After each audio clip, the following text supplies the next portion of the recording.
The silence of deep space was broken only by the steady hum of life support systems aboard the Zephyrian merchant vessel Gentle Current. Captain Veltar adjusted his sensory appendages as he reviewed the daily navigation charts, his pale blue skin reflecting the soft bioluminescent panels that lined the bridge. The Gentle Current was 3 days into what should have been a routine cargo run to the Andorian mining colonies when the distress beacon changed everything. "Captain," called Navigation Officer Kess from her station, her voice carrying the melodic tones characteristic of her species. "I'm detecting a weak emergency signal bearing 27 Mark IV.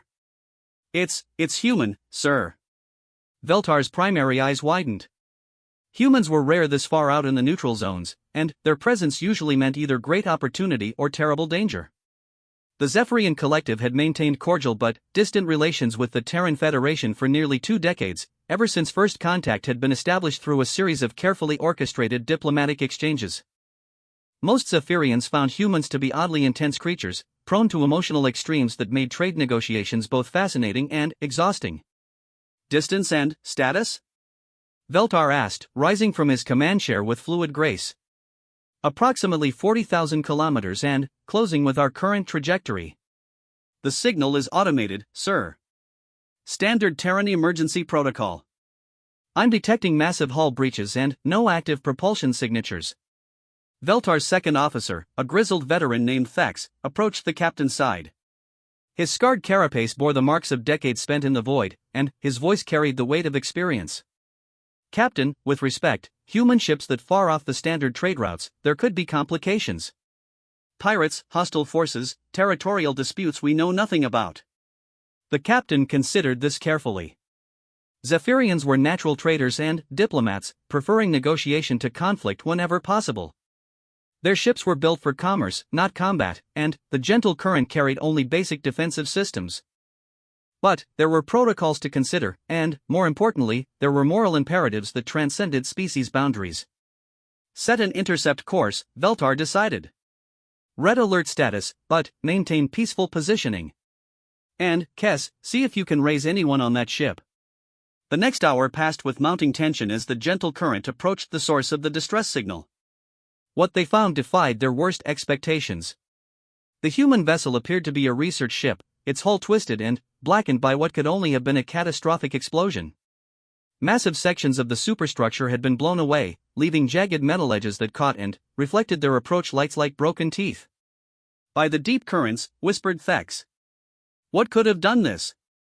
Kess worked frantically at her communications station. "I'm detecting one faint life sign, Captain. Human, female, located in what appears to be a reinforced section near the ship's center. Life support is failing rapidly." Veltar felt the weight of command settle heavily on his shoulders. Every moment of delay meant a greater chance that the sole survivor would perish, but rushing in blindly could endanger his own crew. He thought of his mate back on Zephyr Prime, of their younglings who would grow up without him if this rescue attempt went wrong. "Sir," Kess continued, her voice tight with urgency, "I'm receiving a weak personal transmission. Audio only. Put it through." The bridge filled with the sound of labored breathing and the distant hiss of atmosphere leaks. Then, a human voice, weakened but determined, "This is Dr. Saracen of the UES Endeavor. If anyone receives this transmission, please know that we discovered something incredible out here. The data must reach Earth. The galaxy needs to know what we found." A fit of coughing interrupted the transmission, and, when it resumed, the voice was fainter. "I don't think I'm going to make it, but if someone finds this message, tell my daughter that Mommy was thinking of her at the end. Tell her that the stars aren't empty like we thought. They're full of wonders." The transmission cut to static, leaving the bridge in stunned silence. Veltar made his decision without hesitation. "Prepare the emergency docking tube. Full medical team to the airlock. Thex, I want you to personally oversee the rescue operation." "Captain," Thex began, his tone careful, "the structural damage to that ship is severe.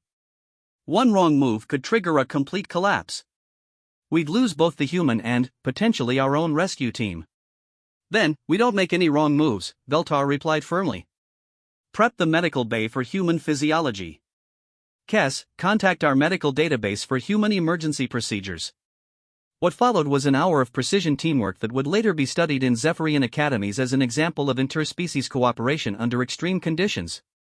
The rescue team, led by Thex and, including their chief medical officer, Dr. NYL, navigated through the twisted wreckage of the human ship with careful deliberation.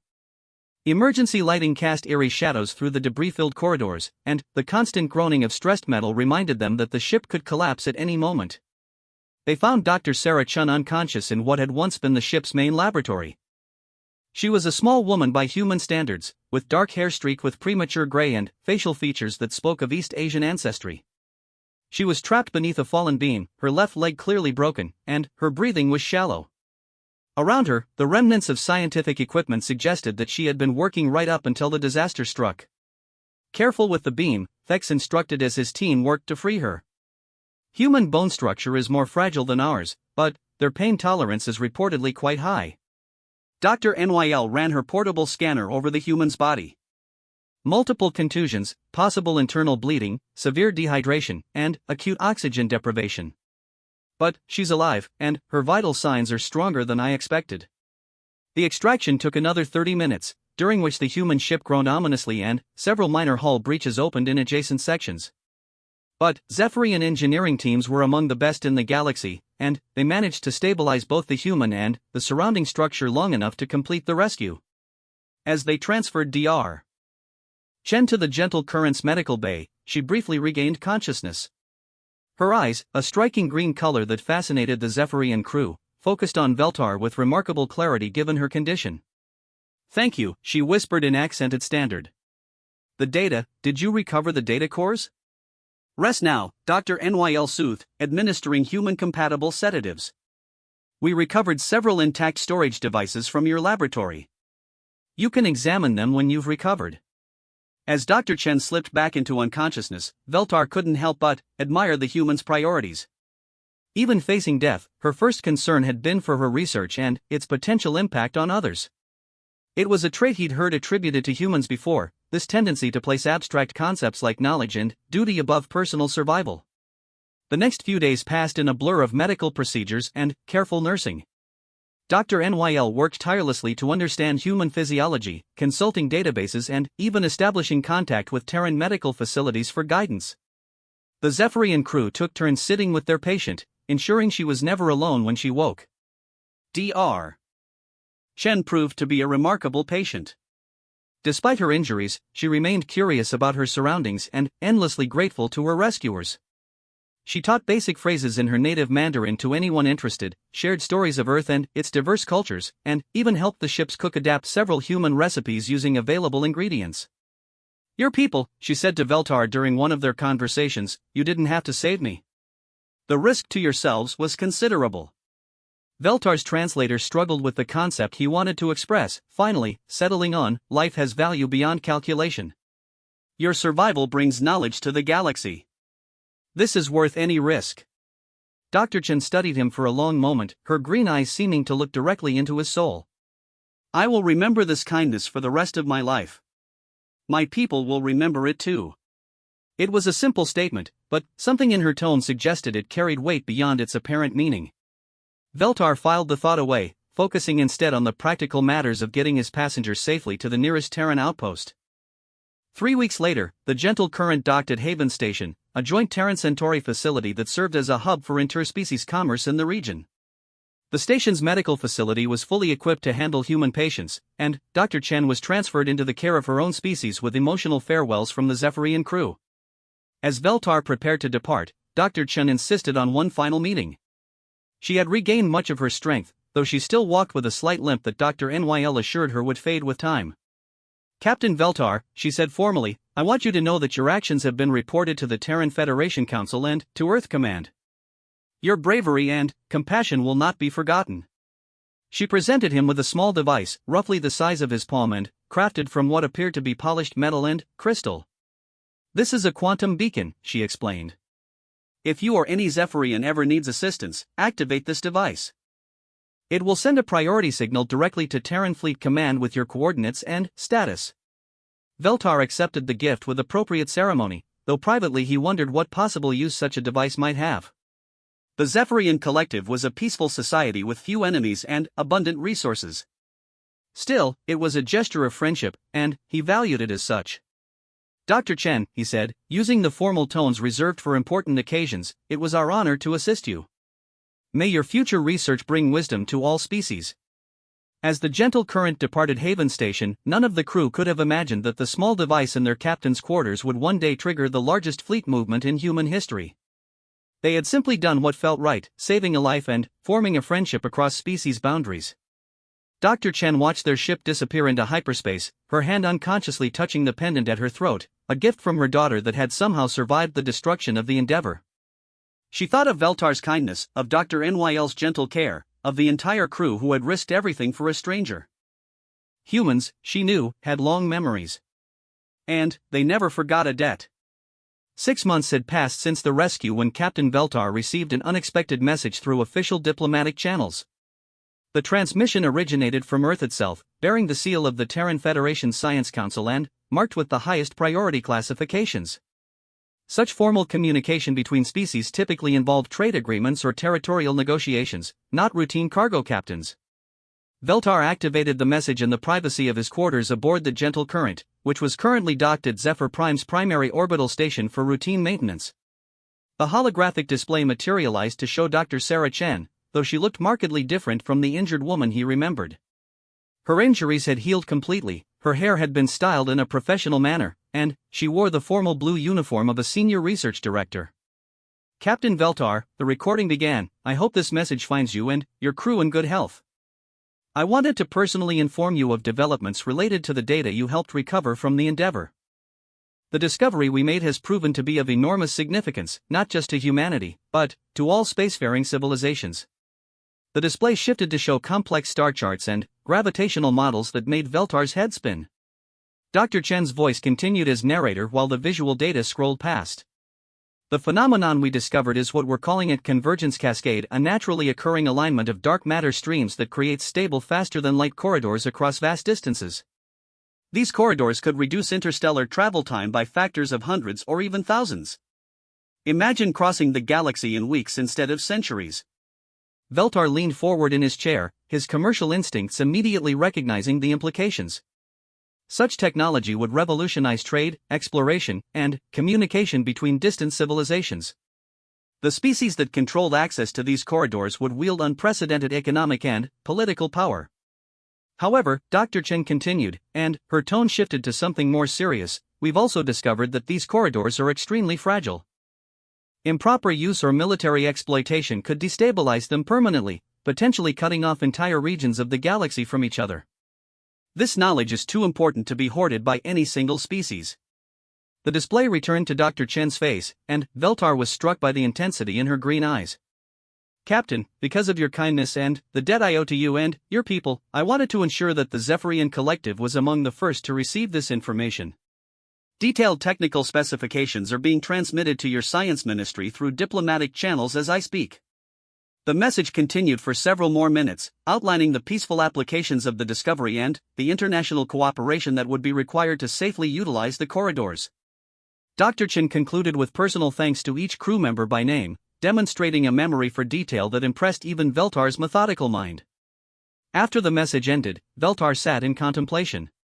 This was indeed a momentous discovery, one that would reshape galactic civilization.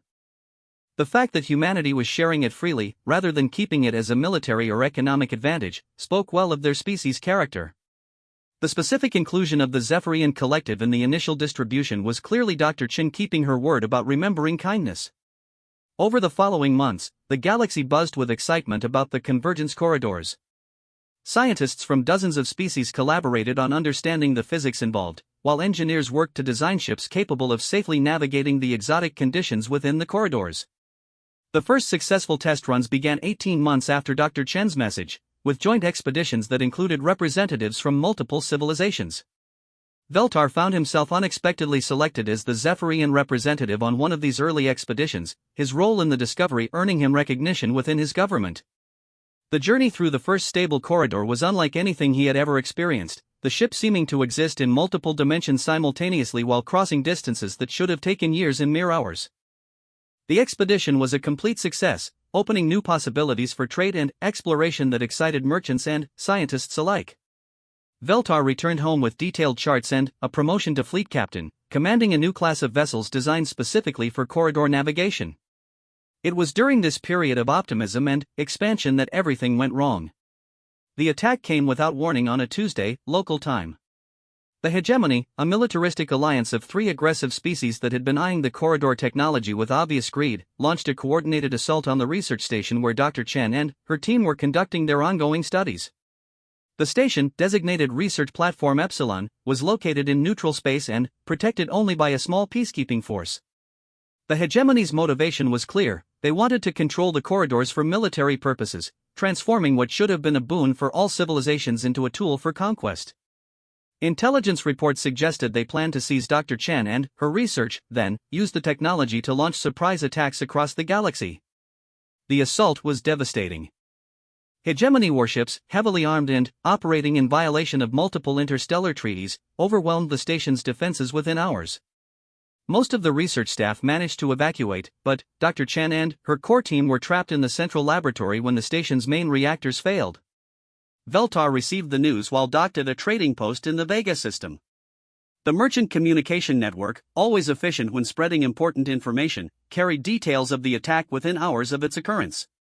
The fate of Dr. Chen and her team remained unknown, but the destruction of Platform Epsilon was confirmed by multiple sources.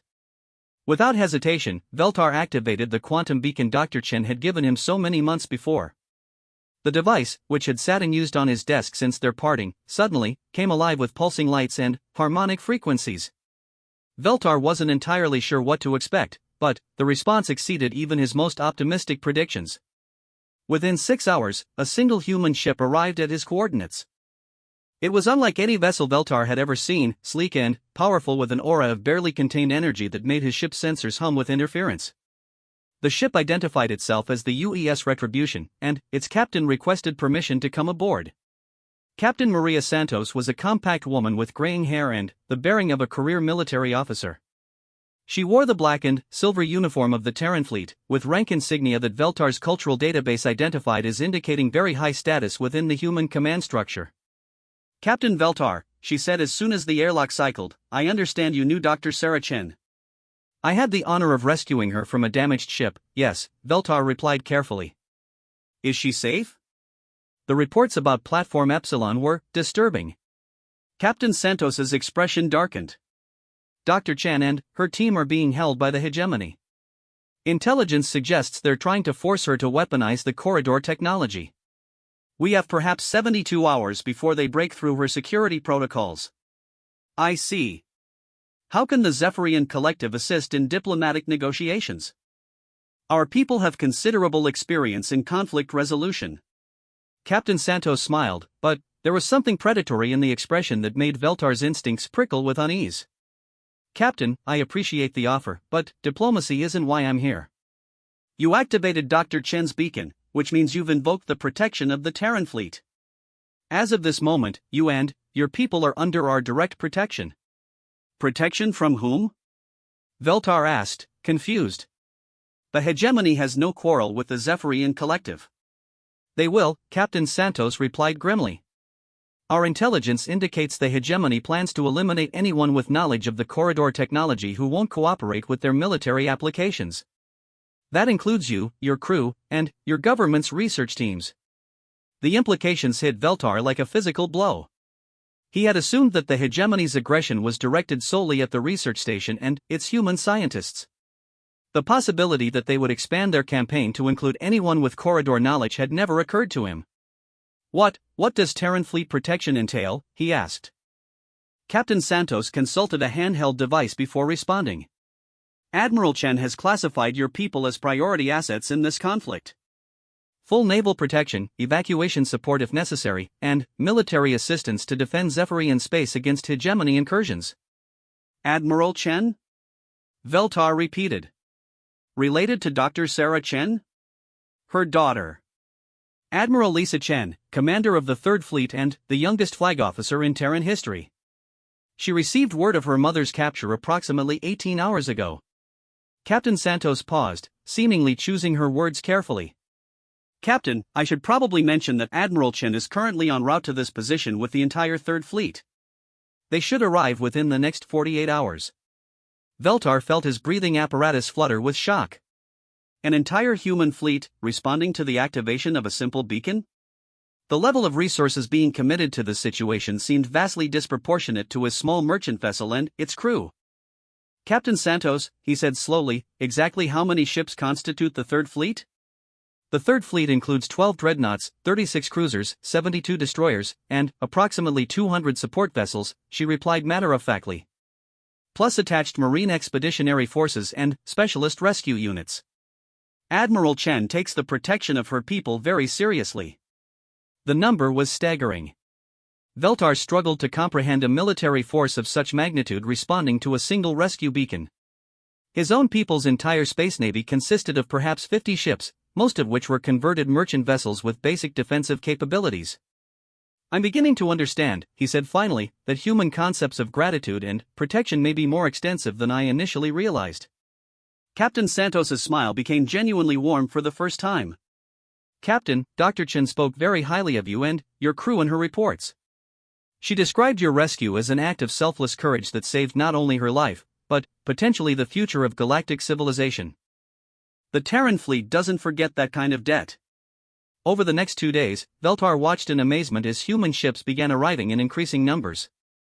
First came individual scouts and fast cruisers, establishing a defensive perimeter around the gentle current. Then arrived the main battle groups, massive vessels bristling with weapons and advanced technology that made even the hegemony's feared warships look primitive by comparison. Admiral Lisa Chen's flagship, the UES Vengeance, was a monument to human engineering and determination. Nearly 2 kilometers long and carrying enough firepower to level planets, it nevertheless approached Veltar's small merchant vessel with surprising gentleness. The Admiral herself requested permission to meet with him, a courtesy that protocol didn't require but which she offered nonetheless. Admiral Lisa Chen bore a strong resemblance to her mother, with the same green eyes and determined bearing. However, where Dr. Chen had been warm and academic, Admiral Chen radiated controlled fury and military precision. She wore her uniform like armor, and her reputation as a brilliant tactician and fierce protector of her people preceded her throughout the galaxy. Captain Veltar, she said as they met in the Gentle Current's modest conference room, my mother spoke of you often. She credited you with saving not just her life, but the future of interstellar cooperation. I wanted to thank you personally before we proceed with the rescue operation. Admiral, Veltar replied carefully, while I appreciate the gesture, surely this level of military response isn't necessary for the rescue of a single research team? Admiral Chan's eyes hardened. Captain, the hegemony's attack wasn't just an assault on a research station. It was an act of war against the principles of peaceful scientific cooperation. They chose to use violence to steal knowledge that was being shared freely. That cannot be tolerated. She gestured toward the viewport, where human warships stretched to the horizon like a steel constellation. This isn't just about rescuing my mother and her team, though that remains our primary objective. This is about sending a message to every aggressive species in the galaxy. Attacking scientists and stealing their research will have consequences. Veltar began to understand the true scope of what was unfolding. This wasn't merely a rescue mission, but a demonstration of human power and resolve. The Terran fleet was making it clear that attacks on peaceful research would be met with overwhelming force, regardless of who the target might be.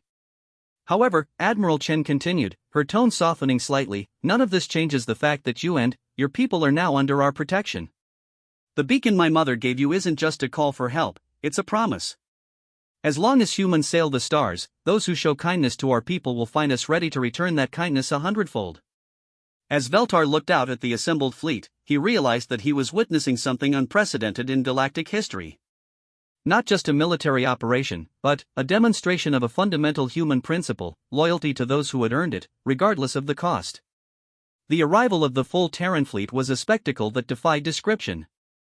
Veltar had thought himself prepared after witnessing the initial battle groups, but nothing could have readied him for the sight of over 300 human warships materializing from hyperspace in perfect formation. The void around his small merchant vessel transformed into a bristling fortress of steel, energy, and human determination. Admiral Chen had been modest in her description. The Third Fleet was indeed massive, but it had not come alone. Intelligence reports and tactical communications that Veltar was now privy to revealed the true scope of humanity's response. The First Fleet had moved to secure Earth and the core worlds. The Second Fleet was protecting the corridor research sites throughout human space. The Fourth and Fifth Fleets were conducting freedom of navigation exercises along major trade routes, ensuring that commerce continued unimpeded despite the crisis. But it was what arrived after the military vessels that truly demonstrated the depth of human commitment. Hospital ships equipped with the most advanced medical technology in known space took positions throughout the fleet formation. Engineering vessels began constructing what appeared to be a temporary space station around Veltar's ship, creating facilities for extended operations. Supply ships arrived in endless streams, carrying everything from ammunition to diplomatic communications equipment. Most remarkably, civilian vessels began appearing. Scientists, journalists, cultural attaches, and even families of fleet personnel had somehow obtained passage to witness what was clearly being viewed as a historic moment. The humans were not treating this as a simple military operation, but as a defining moment in interspecies relations. Captain Dr. NYL observed during one of their daily briefings, the humans have essentially moved their entire civilization to our location. I've never seen anything like this level of commitment to a rescue operation. Veltar nodded, still struggling to process the magnitude of the response. Through his quarter's viewport, he could see the constant movement of shuttles and small craft between the larger vessels. The fleet operated with a precision and coordination that spoke of decades of training and an institutional memory that valued preparedness above all else. Admiral Chen had assigned a liaison officer to keep Veltar informed of developments. Commander Sarah Kim was a young officer with expertise in interspecies relations and a pleasant manner that made the constant briefings almost enjoyable. Through her, Veltar learned the true complexity of what the humans were planning. The hegemony is expecting a direct assault, Commander Kim explained during one of their sessions. Their defensive positions around the captured research station are designed to repel a conventional attack. They've established overlapping fields of fire, deployed long-range sensor networks, and positioned their fastest ships for quick retreat if the battle turns against them. A logical approach, Veltar agreed. What is Admiral Chen's strategy to counter these defenses? Commander Kim smiled, and there was something in her expression that reminded Veltar of Dr. Sarah Chen's quiet confidence. The Admiral isn't planning to attack their defenses, Captain. She's planning to ignore them entirely. Over the next several hours, Commander Kim outlined a plan that was both brilliant and audacious in its scope. Rather than attempting to break through the hegemony's defensive lines, the human fleet would use their superior knowledge of the convergence corridors to bypass those defenses entirely. Multiple strike forces would emerge from corridors at unexpected locations, surrounding the hegemony forces and cutting off their escape routes. But the true genius of the plan lay in its psychological dimensions. The first wave of attacks would not target the hegemony's military assets, but their supply lines and communication networks. The goal was to create confusion and panic among the hegemony commanders, making them doubt their intelligence and question their assumptions about human capabilities. The key, Commander Kim explained, is that the hegemony still thinks of this as a simple raid that got out of hand. They're expecting us to negotiate for Dr. Chen's release, perhaps offering territorial concessions or technology transfers. They don't understand that this has become something much larger. And what has it become? Veltar asked, though he was beginning to suspect he knew the answer. A demonstration, Commander Kim replied simply. Admiral Chen isn't just rescuing her mother. She's establishing a new paradigm for how the galaxy responds to aggression against peaceful scientific endeavors. Every species watching this situation is going to learn that attacking researchers and stealing their work will result in consequences far beyond what the immediate military balance might suggest. The plan required precise timing and flawless execution. 3 days before the main assault, human special forces teams would infiltrate the research station using advanced stealth technology. Their mission was not to rescue Dr. Chen and her team immediately, but to gather intelligence about the station's layout and the condition of the prisoners. 2 days before the assault, the fleet would begin moving into position using a series of short corridor jumps that would be nearly impossible to detect. The hegemony's long-range sensors would register brief gravitational anomalies, but the readings would be ambiguous enough to be dismissed as natural phenomena or sensor glitches. The assault itself would begin with simultaneous strikes on 12 different hegemony facilities across 3 star systems. The attacks would be carefully calibrated to disable rather than destroy, capturing rather than killing. The message would be clear: humanity possessed the capability for devastating destruction but chose restraint. Meanwhile, the main rescue operation would unfold at the research station. Rather than the massive assault the hegemony expected, a single ship would approach under a flag of truce, requesting permission to negotiate for the prisoners' release. While the hegemony commanders were distracted by these negotiations, the actual rescue would be carried out by teams that had been hiding on the station for days. Veltar found himself assigned a role in this elaborate plan. As a witness to Dr. Chen's original rescue and the recipient of her protection beacon, he would accompany the negotiating team as a symbol of the interspecies cooperation that the hegemony was threatening. His presence would serve both practical and symbolic purposes, demonstrating that this conflict was about more than human interests. Captain, Admiral Chen explained during their final briefing, your role is crucial to the operation's success. The hegemony needs to see that their actions have united multiple species against them. Your testimony about the peaceful nature of the corridor research and its benefits to all civilizations will be recorded for broadcast throughout the galaxy. The night before the operation began, Veltar found himself unable to sleep. He stood in his quarters, looking out at the assembled fleet, and reflected on the strange turns his life had taken. 6 months ago, he had been a simple merchant captain, concerned primarily with delivery schedules and cargo manifests. Now he was a key participant in what historians would likely regard as a pivotal moment in galactic history. A soft chime indicated someone requesting entry to his quarters. Veltar was surprised to find Admiral Chen herself standing in the corridor, having apparently decided to visit him personally rather than summoning him to the flagship. "Admiral," he said, stepping aside to allow her entry. "This is unexpected."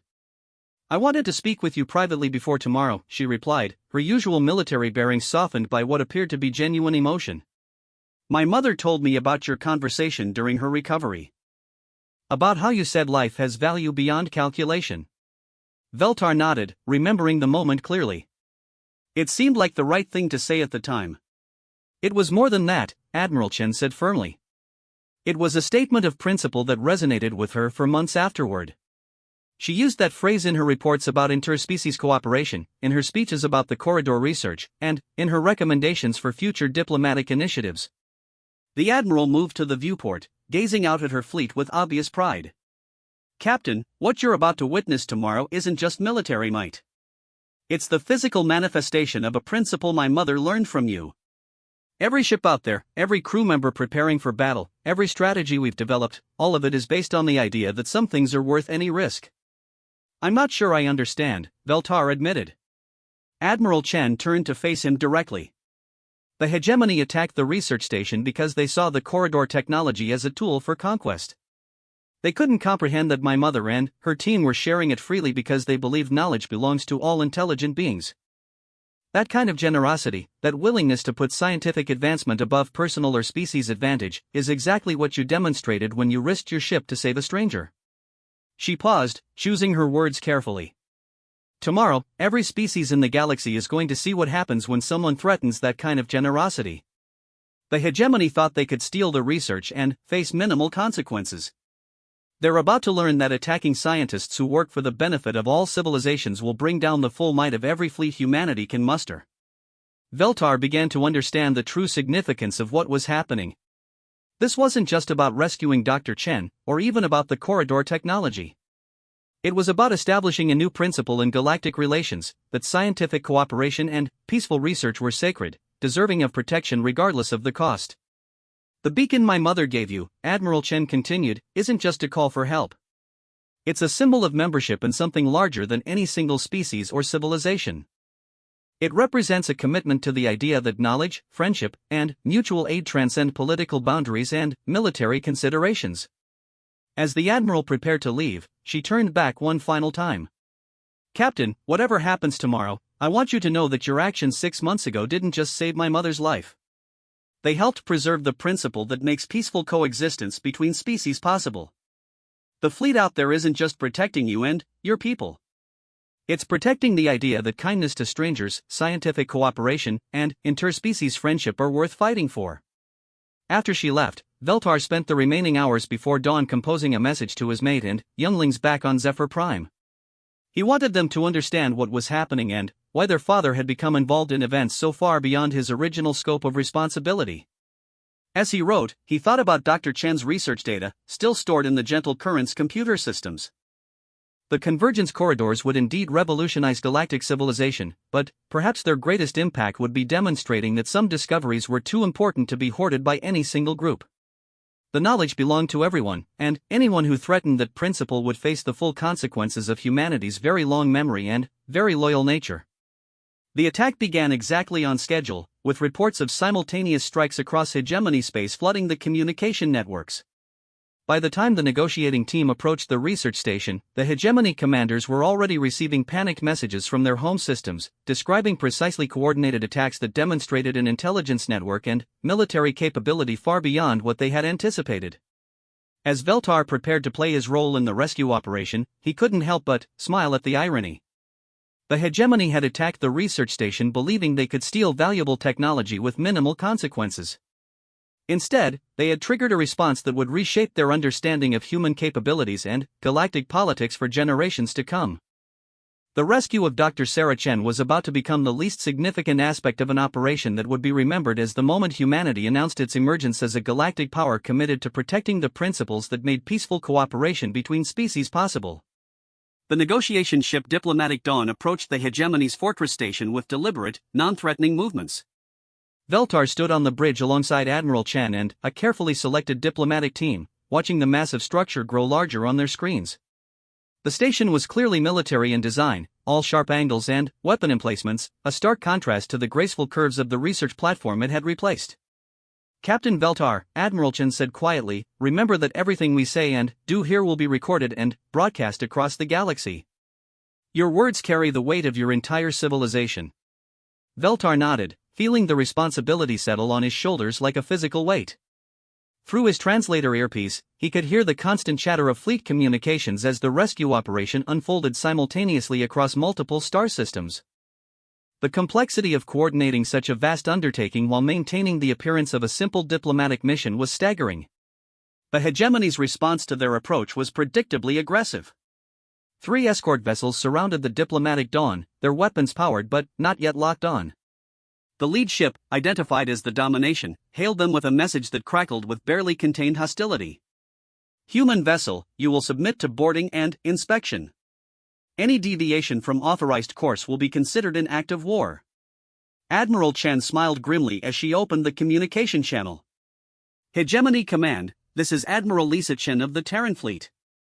I am requesting permission to negotiate for the release of the research personnel captured during your illegal attack on Platform Epsilon. I am prepared to discuss terms for their safe return." The response was immediate and predictable. "Admiral, you are in no position to negotiate. Your research team possesses information vital to hegemony security. They will be released only in exchange for complete technical specifications for the corridor technology and guaranteed access rights to all future research." "I'm afraid that's not acceptable," Admiral Chen replied calmly. The corridor research was conducted under international cooperation agreements. No single species can claim exclusive rights to the technology. What followed was a carefully orchestrated diplomatic dance that Veltar recognized from his years in interspecies trade. The hegemony commanders were stalling, trying to extract maximum concessions while their intelligence teams worked to break through Dr. Chen's security protocols. Meanwhile, Admiral Chen was buying time for her special forces teams to complete their infiltration of the station. Veltar's role in the negotiations proved crucial in ways he hadn't anticipated. As a neutral party who had personally rescued Dr. Chen, his testimony about the peaceful nature of her research carried considerable weight. When he described the condition in which he'd found the human scientist, working until the last moment to preserve data that could benefit all civilizations, even the hegemony negotiators seemed momentarily affected. "Captain Veltar," the lead hegemony representative said, his translated voice carrying notes of curiosity, "you claim the human was working for the benefit of all species. Yet your own people have gained considerable advantage from early access to this technology. How do you explain this apparent contradiction?" It was a shrewd question, designed to highlight potential hypocrisy in the human position. Veltar considered his response carefully, aware that his words would be analyzed by diplomatic experts across the galaxy. "Commander," he replied, "my people received early access to the research because we happened to rescue one of the scientists involved. This was not a commercial transaction or political arrangement. It was simply the natural consequence of helping someone in need." The humans shared their discovery with us because they believed that kindness should be rewarded, not because they were seeking political advantage. He paused, gathering his thoughts. The hegemony's approach is fundamentally different. You are attempting to steal research through violence and coercion. This is not how civilized species interact with each other. The hegemony negotiators' response was interrupted by urgent communications from elsewhere in their territory. Reports were flooding in of coordinated attacks on hegemony facilities, each one precisely targeted to disable rather than destroy. The pattern was becoming clear: humanity possessed intelligence capabilities and military reach far beyond what the hegemony had estimated. Admiral Chen allowed the enemy commanders to absorb these reports before speaking again. As you can see, the Terran fleet's response to your aggression extends well beyond this single system. We are prepared to continue these operations until our personnel are safely returned and appropriate reparations are made for the destruction of Platform Epsilon. The lead hegemony commander, a tall reptilian being with scarred hide and cybernetic eye implants, leaned forward aggressively. Admiral, you cannot seriously believe that the galaxy will support this massive military response over a single research team. Your actions constitute a greater threat to galactic stability than our defensive acquisition of strategic technology. It was at this moment that the true genius of the human strategy became apparent. Rather than responding directly to the challenge, Admiral Chan activated a communication link that connected their negotiation to observers throughout known space. The feed was being broadcast live to the capitals of every major civilization, allowing leaders across the galaxy to witness the exchange firsthand. Commander, Admiral Chen said, her voice carrying across interstellar space to countless worlds, you described the violent seizure of a peaceful research station as defensive acquisition. You characterized the kidnapping of scientists as protection of strategic technology. This fundamental misunderstanding of civilized behavior is precisely why the Terran fleet has responded with such determination. She gestured toward Veltar. Captain Veltar represents the principle that my mother's research was designed to serve peaceful cooperation between species for mutual benefit. When that principle is threatened by military aggression, the response must be proportional not to the immediate threat, but to the precedent being established. The broadcast continued as Admiral Chen outlined humanity's position for the galactic audience. The corridor technology would remain freely available to all civilizations that committed to peaceful research and development. Any attempt to weaponize the technology or restrict access through military force would result in immediate exclusion from the program and appropriate defensive measures. What happened next transformed the negotiation from a simple prisoner exchange into a pivotal moment in galactic politics. Representatives from over 30 different species began broadcasting their own messages, supporting the human position and condemning the hegemony's actions. The Centauri Council announced the suspension of all trade agreements with hegemony worlds. The Andromedan Federation declared their intention to provide military support for future corridor research projects. Even typically neutral species like the crystalline communes expressed disapproval of the hegemony's methods. The reptilian commander's expression shifted from aggressive confidence to barely concealed panic as he realized the scope of the diplomatic disaster unfolding around him. What should have been a simple raid to acquire valuable technology had become a galaxy-wide referendum on the acceptable methods for accessing scientific research. It was during this moment of maximum pressure that the rescue operation reached its climax. Unknown to the hegemony negotiators, human special forces had spent the past 3 days infiltrating their station through maintenance tunnels and service corridors. Using advanced stealth technology and detailed intelligence about the station's layout, they had positioned themselves within meters of the captured research team. The rescue itself was executed with surgical precision. While the hegemony commanders were distracted by the increasingly hostile diplomatic situation, the special forces teams simultaneously struck at multiple locations throughout the station. Security systems were disabled, guard posts were neutralized with non-lethal weapons, and the prisoners were extracted before the station's automated alarms could even activate. Dr. Sarah Chen and her research team were aboard human shuttles and heading toward the fleet before the hegemony realized what had happened.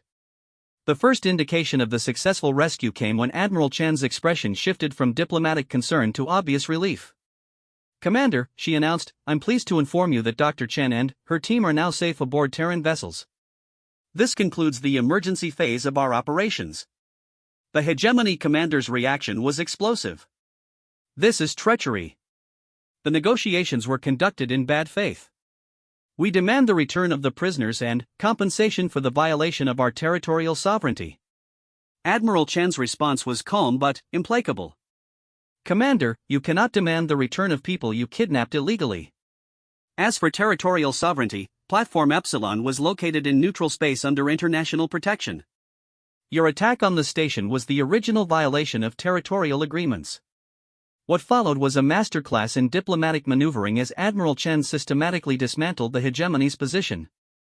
Using the live broadcast to maximum advantage, she outlined the legal framework that governs scientific research in neutral space, the precedents for international intervention in cases of academic freedom violations, and the established protocols for protecting civilian researchers from military coercion.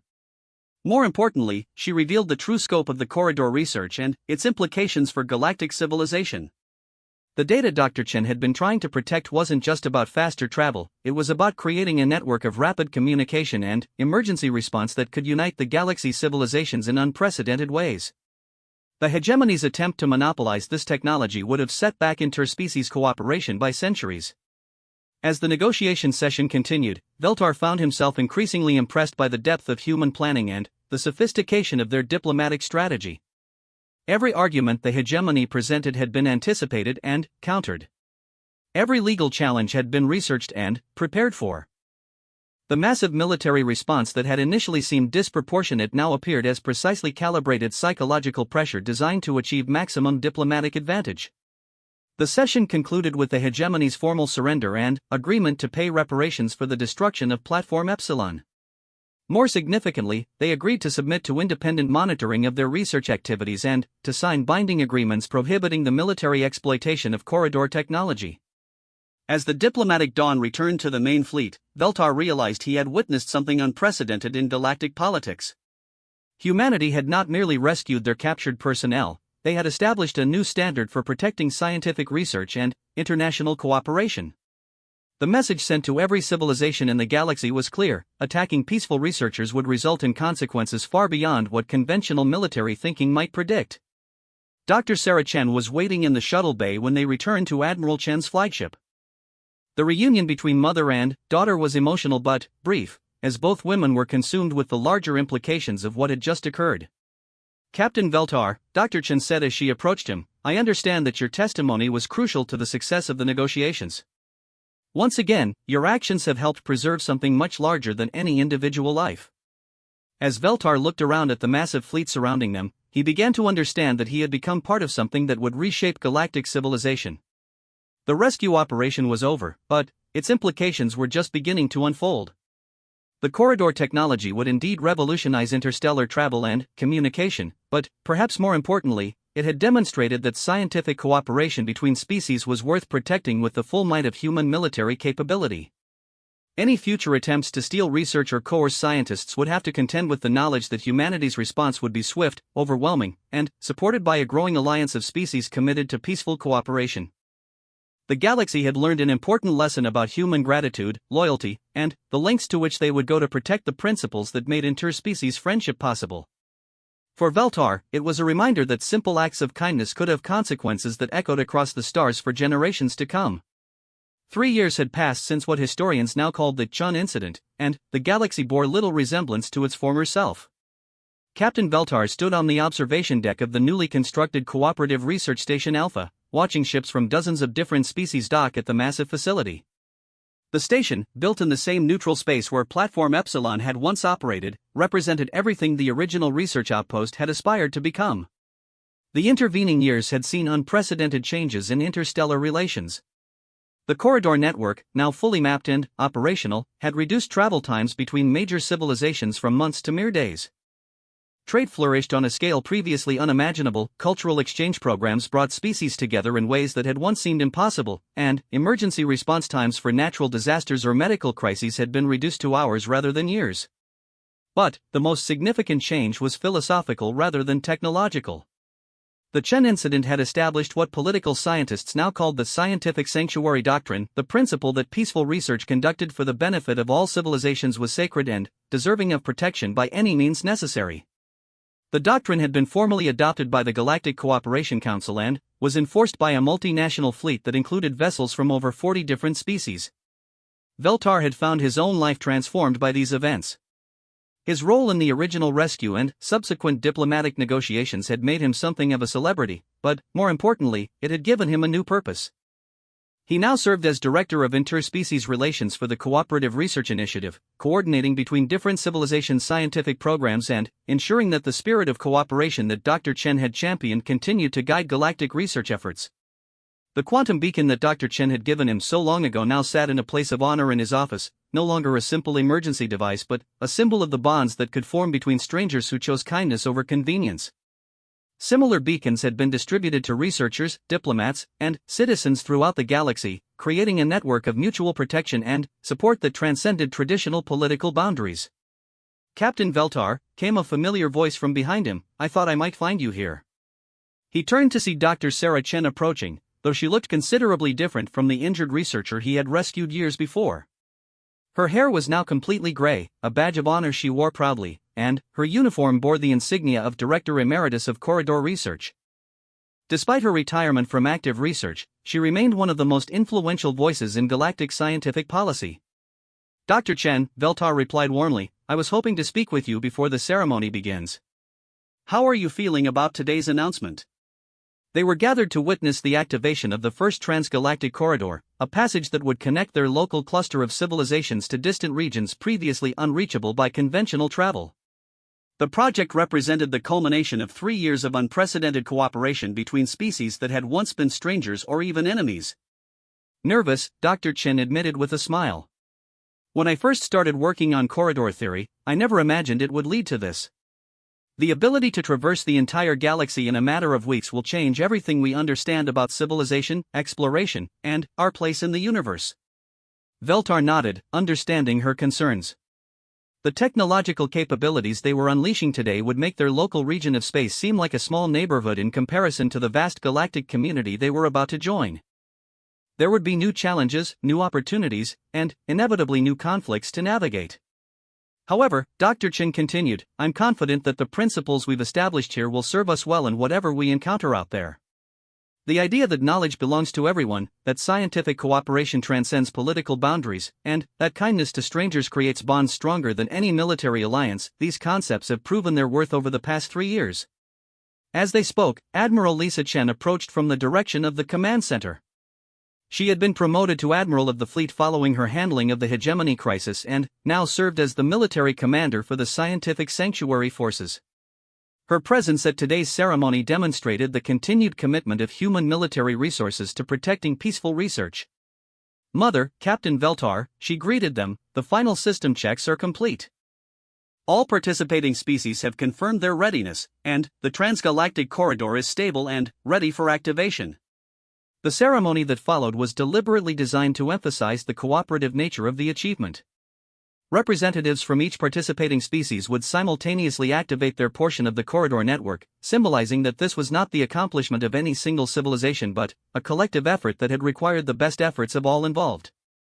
Veltar found himself assigned to activate the Zephyrian contribution alongside delegates from the Centauri Council, the Andromedan Federation, the Crystalline Communes, and 37 other species. As he placed his hand on the activation panel, he thought about the unlikely chain of events that had brought him to this moment. A simple rescue mission had become a friendship. A friendship had become an alliance. An alliance had become a new model for galactic civilization based on mutual aid, shared knowledge, and the protection of those who chose cooperation over conflict. "Activation in 10 seconds, announced the ceremony coordinator. 5, 4, 3, 2, 1, activate. The sensation of the transgalactic corridor coming online was unlike anything Veltar had ever experienced. The massive energies involved created gravitational waves that could be felt throughout the station, and the visual displays showed a tunnel of twisted spacetime stretching across distances so vast that they defied comprehension. The first ship through the corridor was appropriately symbolic, a joint scientific vessel crewed by representatives from 12 different species and carrying greetings, cultural artifacts, and scientific data to whatever civilizations they might encounter in distant regions of the galaxy. The ship's name, inscribed in the written languages of all participating species, was the Sarah Chen in honor of the woman whose research had made the journey possible. As the ceremony concluded and the various delegates began their celebrations, Veltar found himself in quiet conversation with both Dr. Chen and Admiral Chen. The three of them had formed an unlikely friendship over the years, bound together by shared experiences and a common commitment to the principles that had emerged from that first rescue. "Captain," Admiral Chen said, "I've been meaning to ask you something. When you first rescued my mother, did you have any idea that it would lead to all of this?" Veltar considered the question carefully. "I knew that Dr. Chen's research was important, and I suspected that her survival might have consequences beyond her individual welfare.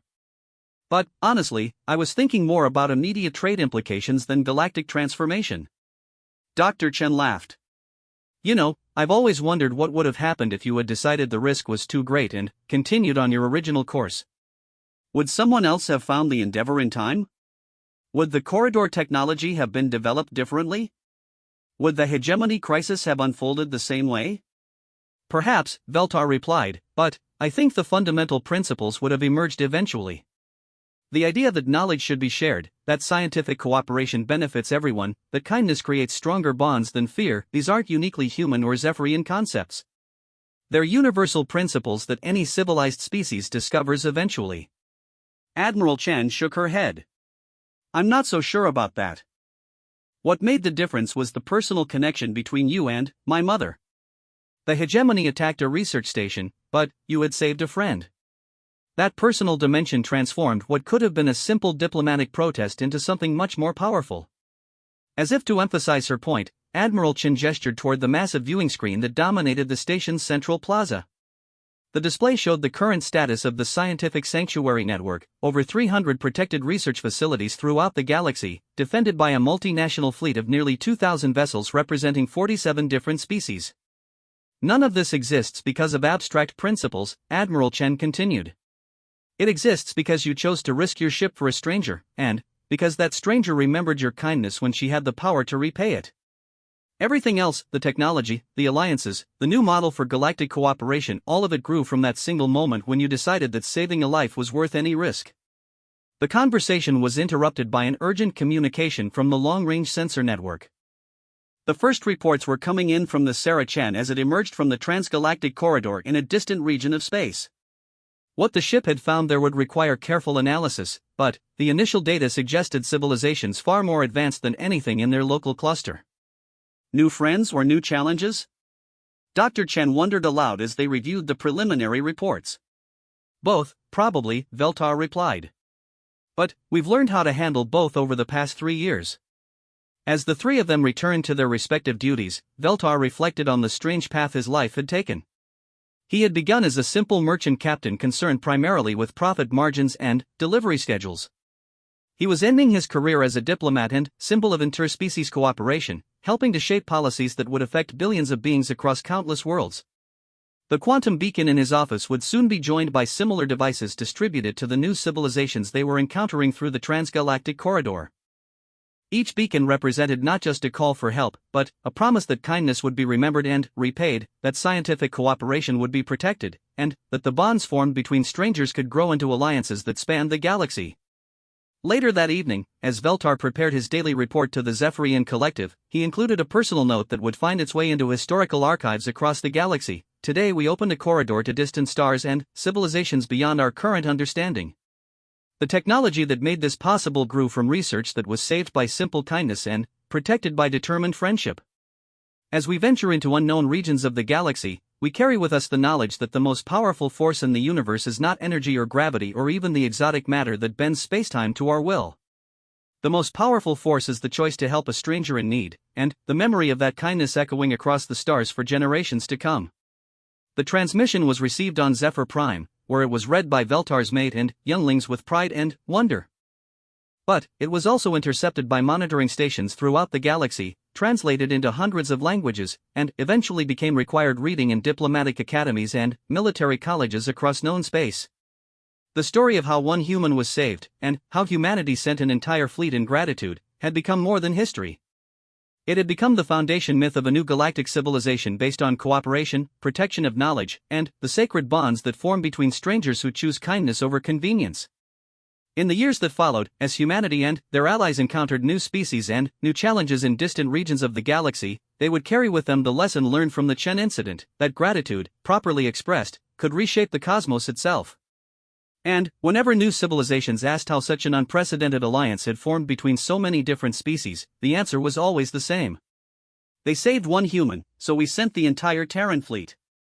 And everything else followed from there.